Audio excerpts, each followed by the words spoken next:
TinkerCAD tips? Well, those great devs over at Autodesk have done it again. We now have a new feature that I know several of you have asked about, selective visibility, or being able to hide or unhide just certain parts of your model. So let me show you what this is all about. Now, this is a model that I had recently worked on, and I think some of you are familiar with the hide and unhide here. For instance, I can select this part of this box here, and if I hit Control H, that gets hidden. I can select on this, hide that part, Control H. I can come up here, select on this, hide that, and if I hit Control Shift H, it unhides everything. Well, now we have a new keyboard command, the letter V.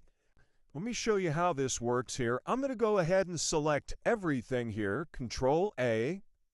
I'm going to do Control H to hide everything.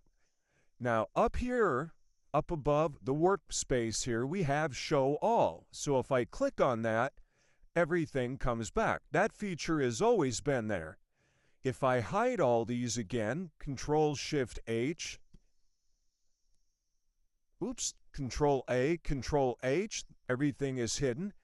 If I click on this drop down here, I can click on this, Toggle Shape Visibility, or I can use just the letter V on the keyboard.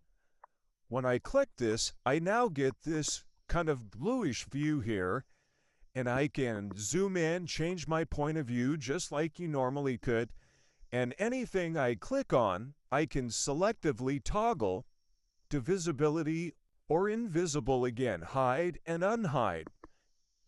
This part of it, I can click on this, I can click on this, and if I click on the letter V again or hit the X here to close this, we now go back to our regular view. Let's do that again. I'm going to hit the letter V on the keyboard this time instead of using this drop down. I get the same view. I can re-hide that one, unhide that one, unhide that, unhide that, V to toggle that, V again, can select that. There we go. Click visibility again. Make that visible, make that visible. I can hit V to hide that again. So there you have it. And as always, Shift Control H will still bring everything back. So, brand new feature, selective visibility or selective hide and unhide. It's the letter V on the keyboard. Let's select all of those. Let's hide those. And again, that's also right up here. Toggle shape visibility. Cool new feature. Big shout out to those great folks over at Autodesk and the devs over there that just keep coming out with new great features. Let's unhide that. Shift Control H, bring everything back. As always, like, follow, repost my videos, drop me a comment if you would, and we'll see you on the next one. Happy tinkering!